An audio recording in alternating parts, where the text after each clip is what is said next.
Salam sehat Sobat Asmed. Akhir-akhir ini sedang marak nih pemberitaan mengenai wabah penyakit mulut dan kuku yang dialami ternak-ternak yang ada di Jawa Timur. Setelah 36 tahun Indonesia dinyatakan bebas PMK pada tahun 1986, akhirnya penyakit ini kembali mewabah pada bulan April tahun ini. Foot and mouth disease atau biasa dikenal dengan penyakit mulut dan kuku merupakan penyakit bersifat akut yang menyebar secara cepat dan sporadis. Penyebabnya adalah virus dari genus Aptovirus, famili Picornaviridae. Penyakit ini biasanya menyerang sejumlah hewan berkuku belah atau cloven hoof seperti sapi, kerbau, kambing, domba, babi, dan hewan berkuku genap lainnya. Penyebaran penyakit ini bisa terjadi melalui lalu lintas hewan dan produk turunannya, kendaraan dan benda yang terinfeksi virus penyebab PMK, serta aktivitas impor yang ilegal alias penyelundupan dari negara tertular baik hewan ternak maupun produk ternak. Ternak yang terinfeksi PMK biasanya ditandai dengan gejala klinis berikut. Yang pertama, adanya vesikel atau luka lepuh di sekitar rongga mulut seperti di bibir, gusi, dan lidah. Kemudian, pada lubang hidung, kulit, serta kuku, bahkan sampai puting susu juga terdapat luka lepuh bernanah. Gejala lainnya adalah produksi air liur yang berlebih atau hipersalivasi seperti berbusa akibat adanya luka di sekitar mulut.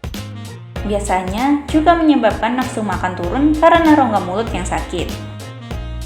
Gejala selanjutnya adalah kepincangan yang bersifat akut, demam tinggi hingga 41 derajat Celcius, kemudian hewan lebih suka berbaring akibat luka lepuh di sekitar kaki terutama kuku yang membusuk, dan penurunan susu pada sapi perah.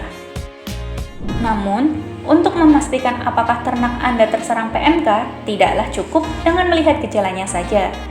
Karena banyak penyakit serupa yang gejalanya sangat mirip dengan PMK, seperti penyakit vesikular stomatitis, bovine ephemeral fever, malignant catarrhal fever, rinderpest, hingga pelutang. Oleh sebab itu, pengujian secara laboratorium seperti uji ELISA, CFT, atau RT-PCR mutlak dilakukan untuk meneguhkan diagnosa. Oh iya, PMK tidak menular ke manusia ya, meskipun pernah ada suatu kejadian di luar negeri, seseorang tertular PMK setelah mengonsumsi susu mentah dari hewan yang tertular PMK. Namun, untuk laporan lainnya, tingkat penularan ke manusia masih sangatlah rendah. Bagi para peternak, PMK menjadi kekhawatiran tersendiri karena dapat menimbulkan kerugian ekonomi yang besar akibat menurunnya produksi secara drastis. Oleh sebab itu, ayo bersama pemerintah kita cegah penularan PMK dengan cara-cara berikut. Yang pertama adalah mengisolasi ternak yang sakit. Ternak yang menunjukkan gejala seperti PMK sebaiknya dikandangkan sendiri untuk mempermudah observasi dan pengobatan agar tidak menularkan penyakitnya ke hewan ternak lain. Yang kedua adalah menjaga sanitasi kandang atau lingkungan. Lingkungan merupakan aspek penting dalam keberlangsungan hidup makhluk hidup. Oleh sebab itu, lingkungan yang bersih akan memberikan dampak positif bagi kesehatan agar terhindar dari berbagai macam penyakit.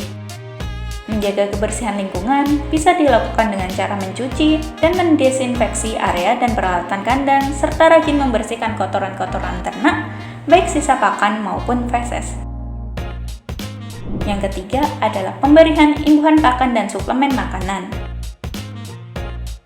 Perlu diketahui, penyakit akan sulit hinggap di tubuh individu yang memiliki sistem kekebalan tubuh yang baik.